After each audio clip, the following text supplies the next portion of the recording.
Okay, thank you very much for coming. And so my talk will be, well, thanks to Pomedium for the invitation, and I learned a lot from this very interesting event. So today I will talk about compositional features and the neural network complexity for dynamic systems. This talk mainly from a recent paper we published in Kang, I think in April, so just a few months ago. But this work was mainly from the project, the NSF project. About 2 or 3 years ago, NSF and Simon's Foundation, they initiated this effort to develop, mathematical foundation and scientific foundation for deep learning. This project, they encourage multiple university and multiple year effort, collaboration effort. So we're lucky to got that one of the project.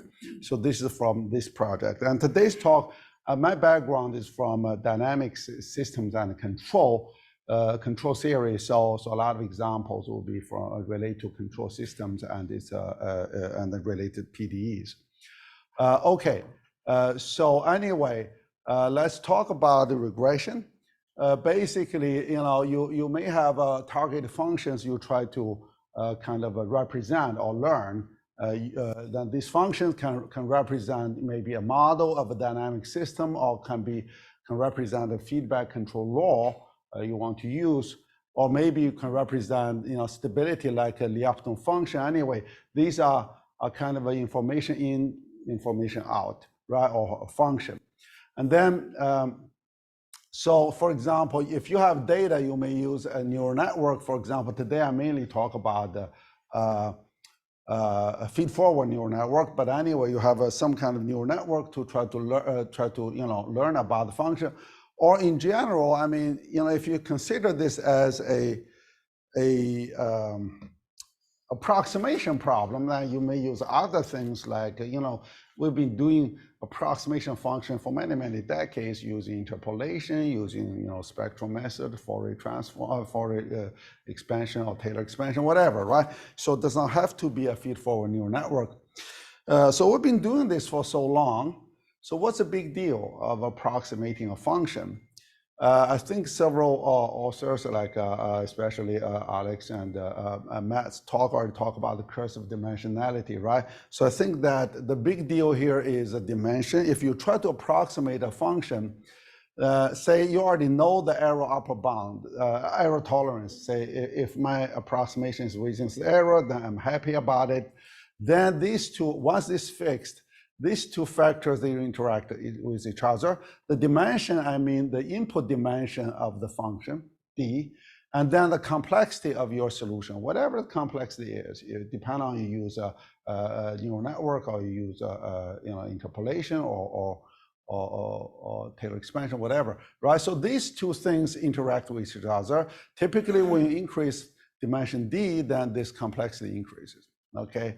So then, of course, people are aware that when you go to high dimension, this especially conventional method of approximation, they actually, the complexity increase exponentially. So the D goes to the power, right? So people realize for many, for many years, I think the cursive dimensionality is a term coined by Richard Bellman in his book on dynamic programming. But anyway, so we all know that if you have this exponential increase of complexity, that things is very bad when D increase, right? So let's put things in perspective. I know that in front of this audience, maybe this is a little bit of a waste of time, but anyway, for the completeness of the talk, I still go through this one.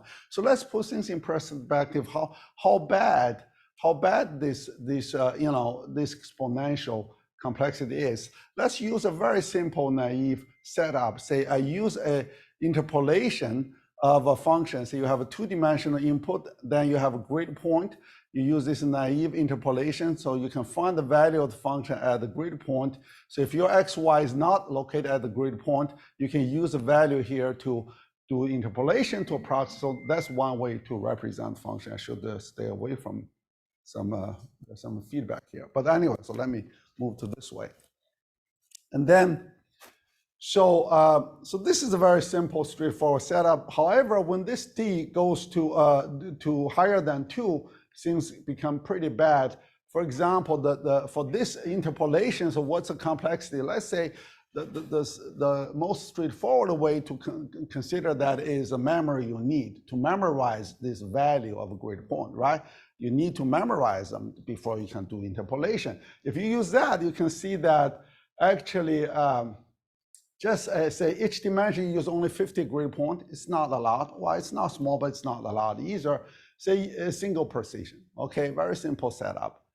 And for that, if the interpolation is 2 or 4 dimensions, okay. Once you go to 4 or 5 dimension, you need a gigabyte memory just to memorize that thing. And then when we go to 6 or 7, you get into terabyte. That's how fast it grows. When you go to 8 or 9, it's a petabyte and e-byte, and so beyond 5 or 6 is you pretty much. I'm not only talking about your hard drive memory. Right? I'm talking about memory you need to load into your CPU or GPU. You need the bus traffic to handle the the information in and out, right?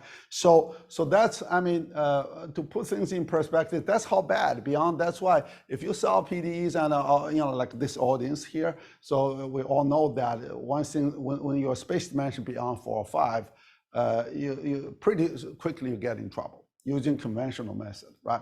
So that is kind of a background. And then, however, for last several years, I start to notice that a lot of us and I start to see that more and more people solving high-dimensional PDEs using neural network, okay, deep learning.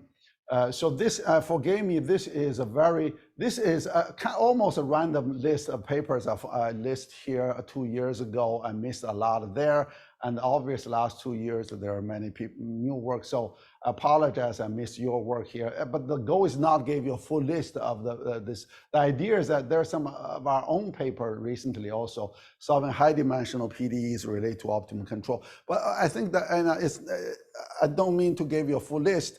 But the message here is that it seems that people using feed-forward neural network, for example, solving high-dimensional PDEs successfully, at least empirically successfully. There are many empirical successes of using neural network to solve PDE, high-dimensional PDE. Some of the dimension is actually way beyond what a traditional PDE solver can handle.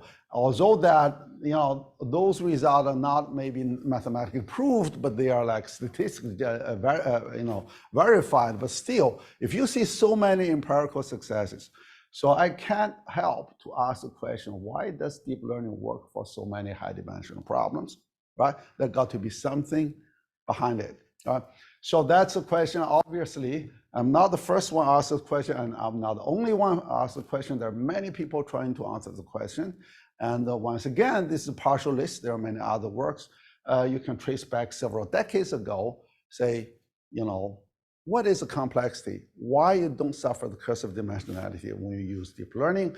So how the complexity of your neural network representation relate to the dimension, and why it's not exponential? So there are people trying to study that. Now, our approach, I would say, is, this is the paper I mentioned, published recently.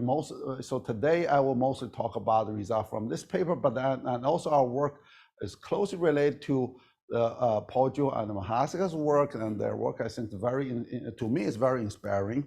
So basically, in this paper, what we did was that we treat a function. It can be high-dimensional function, but we treat it as a composition, layers of composition of small functions with low-dimensional input. Okay, so then we can represent a function of high-dimensional function by a layered directed acyclic graph or layered DAG, or a layered DAG, whatever. So then you ask question problem: is that reasonable? The high-dimensional problem, is that reasonable to represent in this way? Well, now here's a message I try to send, and is that I think it's almost true, or almost always true that high dimensional problem is a composition of low dimensional functions. Maybe many layers, but that's the structure. Okay. So in the next, I'm going to show you some examples and show some mathematical background to justify why I'm trying to study this layer DAG and why this is representative in general. So one example here is the power system, right? So the EI is one of the largest power grid in North America. It has more than 1,000 generators, and it has tens of thousands of buses and lines, right? So there's a very complicated high-dimensional nonlinear control system, okay? But if you look at this equation, I think this equation, last few days, there are several talks, showed something related to this equation. I think Yuga's talk and also the talk of Changqing. So basically, that's a swing equation of power system. That's for one generator. The equation look like this, right? So then, you have the frequency of the power system. You have the rotor angle. But then, if you look at the model itself, this later, we can prove that linear function in the composition does not increase complexity. Only the linear part, nonlinear part.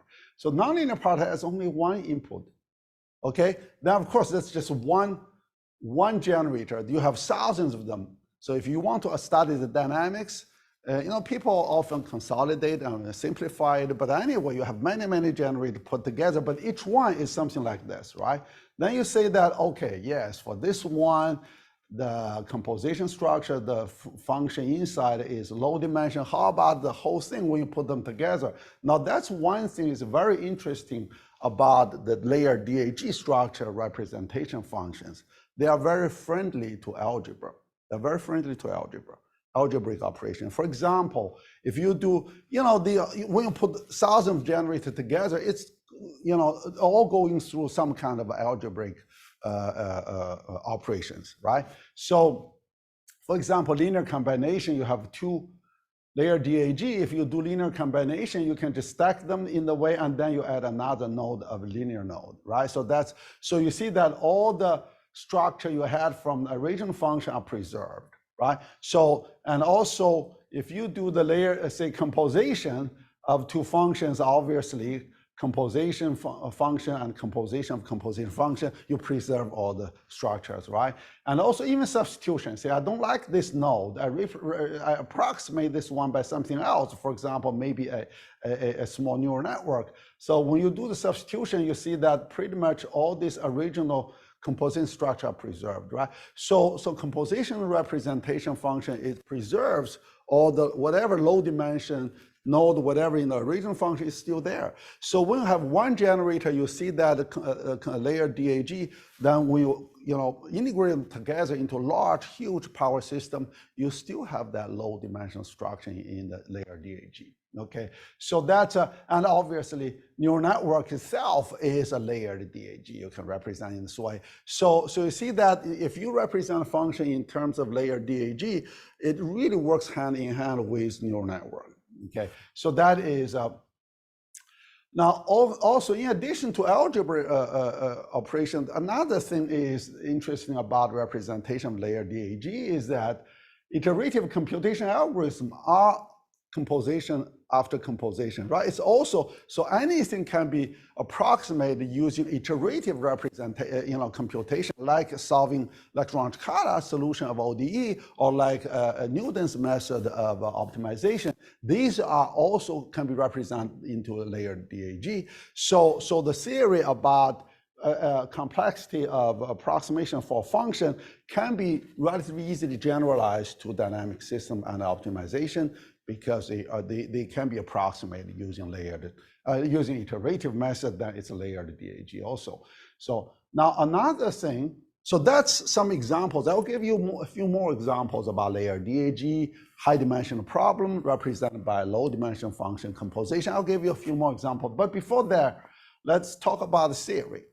Okay, as I say that, I really believe that high dimensional problem in the world most likely is a representation of low dimensional function, but obviously this question was asked, well, for different purpose maybe, but anyway, by Kolmogorov and Arnold, representation theorem gave us this structure. If you look at this structure, it is a 3 layers. Inside layer, so basically the theorem says that any continuous function of any dimension, xt, any continuous function only, not even smooth, right? So it can be represented in this way, but this is a layered DAG. You know, the inside layer is nonlinear layer. You have, you know, basically one input for each one. Then there is a linear combination, right? But once again, we can prove that linear combination, although the dimension is high, it doesn't increase the complexity. Okay, the reason is that, well, I'm talking about feed-forward neural network. Okay, in feed-forward neural network, you already have a linear combination in the sigma, right, in the activation function. So it's already included there. So anyway, by the way, here that when I say complexity, I'm using the like some of the work like barons, you know, like using the number of neurons. I'm counting number of neurons as complexity. But anyway, so this linear combination does not increase the complexity. Then the outside layer is also a single input. You see that, and the total number of nodes here, I call them nodes, the small functions inside here are just, you know, 2D plus 1 and d. So that's fairly simple. So that's, you know, of course you can say, oh, these functions are difficult to find, they may not behave so well, right? But anyway, I think that's still a very strong statement. It says that any continuous function has a fairly simple layered DAG representation, and it you know, it's all the nodes in the representation are low dimensional representation. So that's how to use the theorem to directly approximate complexity, we haven't been there yet. But anyway, when you have an engineering system, for example, a control system, you often see those kind of structure immediately from the model, actually. So now, okay, so hopefully I gave you some, you know, evidence or justification that layered DAG is important. Now, what part of layered DAG is important? We'll, you know, talk about feed-forward neural network approximation. There are 4 actually features. One is the dimension feature. Basically, that's the local dimension divided by smoothness. Let's, for simplicity, consider smoothness 1. Okay, then it's just a local dimension of each node. And then the volume is basically each node is a small function. It's a you know, Sobolev norm, and then the Lipschitz function has a Lipschitz constant, but not only relative to the input, but also relative to this node. Then you choose the largest one, and then the number of nonlinear nodes in your function. So these are the 4 features. It turns out they can determine a upper bound of complexity. Okay, so you have these features, and then, for example, this one, the power system. If you look at this power system, no matter how many generators are there, the number of generators Ng, okay, number of generators, you see that all the features are pretty much constant. They don't, you can increase to 1,000 or 2,000 generators. These are constant. The only thing related to the number of signal is the number of it's called complexity feature. That's the number of nonlinear nodes. But that depends on the generators, number of generators as a quadratic polynomial. It's not exponential. It's a quadratic polynomial. Well, don't get me wrong. Quadratic polynomial, cubic polynomial can be very large number, can be still hard, very tough, right?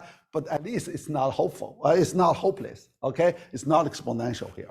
And then, well, that Lawrence 96 model, if you do meteorology, right? So that's the favorite topic. We try the basic, you know, proof concept using this one. It can push to a little bit higher dimension, right? So no matter how many dimensions you have here, if you look into the only nonlinear model, that's nonlinear component in this composition feature is actually this multiplication is just 2 dimension.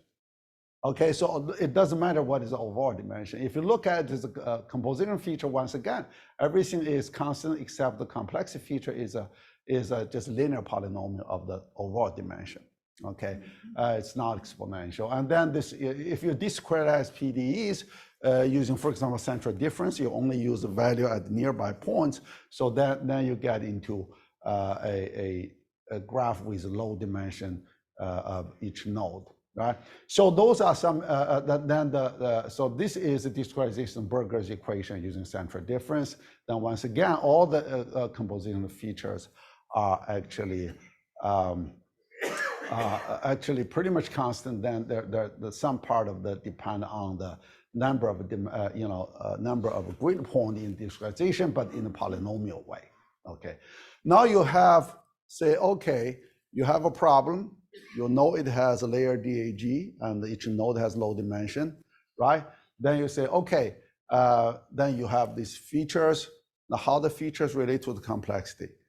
So here is the reason. I mean, these theorems shows that once you have the features and then you have the layer DAG, if you approximate each function using a small shallow neural network, you introduce an error. The next part of this layer DAG structure is that you can easily track how the error propagates through the layers. Very easy. The algebra is very easy.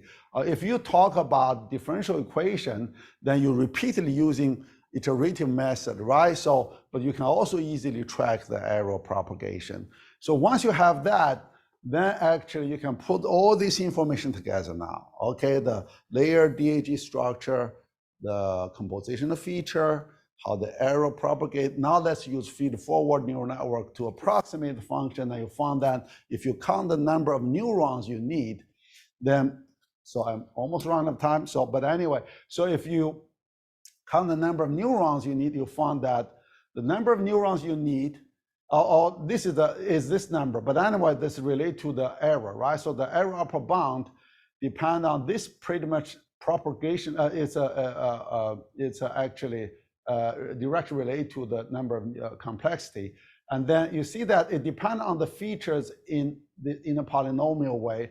You may see R is the dimension, remember, right? So that's local dimension. So this is the power that can cause trouble, but that's the local dimension. Then hopefully these are small numbers. They do not go to infinity. So overall, it's a polynomial. Okay, so the error is polynomial, then you can convert it to the total number of neurons using this formula here. It's also polynomial, right? So it shows that if you have layer DAG, you have these features, then the complexity is a polynomial function of the features.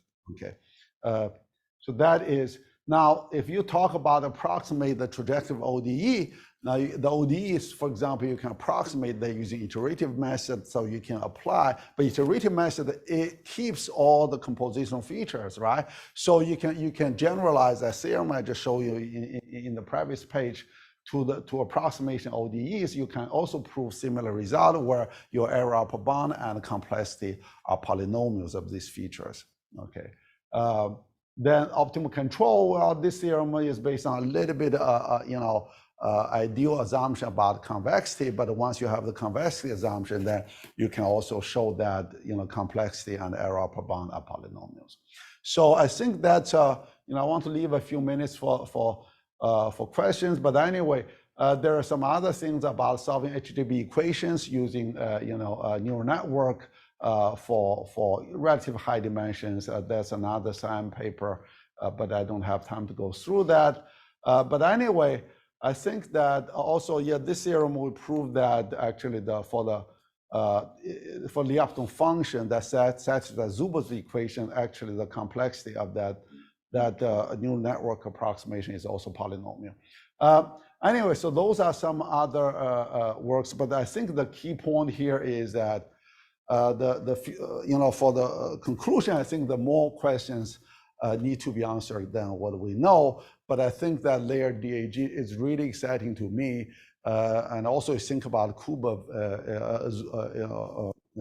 Koopman operator is also a compositional operator, right? So what is the implication of that to a whole lot of other things?